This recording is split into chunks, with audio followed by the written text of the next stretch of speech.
All right, let's talk about something that gives every business owner a bit of a nightmare, but almost everyone has to face it. Your biggest competitor just slashed their prices. Suddenly, all the pressure is on you, and what you do next could seriously define your future. So, here, we're going to break down how to respond. Not with panic, but with a solid strategy. So, picture this. You get that email, or a loyal customer mentions it, or you just see an ad. And there it is. Your rival's product, the one that goes head to head with yours, is now 10% cheaper. What do you do?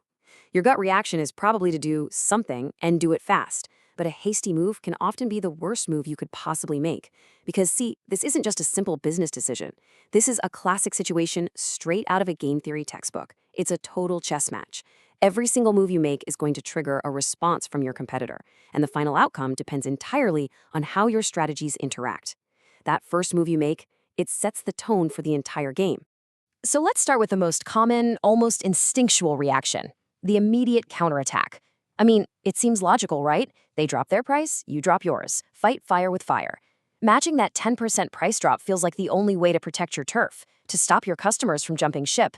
But this path, as tempting as it is, leads you straight into a very, very dangerous trap. And that trap has a name we all know, a price war. This is just a race to the bottom, where companies get locked in this vicious cycle of one-upping each other with lower and lower prices. It becomes a battle of who can last the longest, and it completely changes the game from who has the best product to who can survive on the thinnest margins. And here's the crucial point. Nobody ever really wins a price war, period.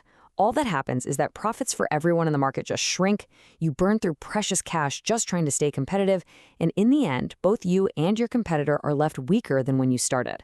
You've simply taught your customers that your product is worth less. So if a full-on war is a losing move, what are the alternatives? Let's explore a couple of smarter, more nuanced strategies that help you avoid that race to the bottom. This really presents you with a fundamental choice. So on one hand, you could go for a compromise, a partial price cut, say by 5% instead of the full 10%. It shows you're aware of what's happening in the market, and it might be just enough to keep your loyal customers from straying without fully committing to an all-out war.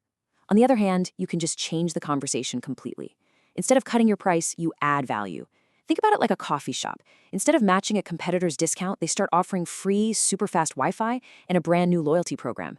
By improving service or adding features, you make a powerful statement. You're telling the customer, hey, this game isn't about who is cheapest, it's about who is best. You're competing on quality, not on price. But what if you did something completely unexpected? What if, in the face of a competitor's price cut, you did the exact opposite?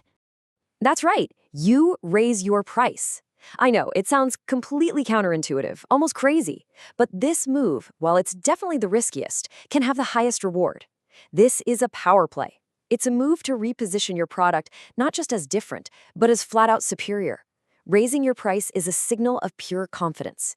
It communicates exclusivity, premium quality, and a kind of status that your competitor's cheaper product just can't touch. It's a bold declaration of your brand's worth. Now, of course, this only works if your customers believe it. If you have a strong brand and a product whose quality and prestige are just undeniable, your customers will be willing to pay more. You can actually turn your competitor's aggressive move into a massive opportunity to solidify your position as the premium choice. So, we've looked at 4 pretty distinct paths you can take. To make the right choice, you've got to pull back from that initial panic and just view the entire board, like a grandmaster. This table lays out the strategic landscape perfectly. Let's just walk through it. If you look at risk versus potential, you can see that matching the price cut is a high-risk move for a really low potential outcome. A partial cut is more moderate on both sides. But now look at adding value. The risk is pretty low, but the potential is high. You're strengthening your brand for the long term. And then finally, raising the price. The ultimate gamble with very high risk, but a very high reward. So what's the right move for you? Well, there's no single answer here. The best strategy depends entirely on your context. If your brand is built on being different and having great quality, adding value or even raising the price might be your best bet. If you're competing in a crowded market, a more careful balance is probably required. The key is to know your brand, know your customers, and know your opponent. Ultimately, it all comes down to this. Your competitor made a move, but winning isn't about just reacting to that one move. It's about understanding their strategy, anticipating their next 3 steps, and positioning yourself not just to survive this round, but to win the entire game. So the question remains, what's your next move?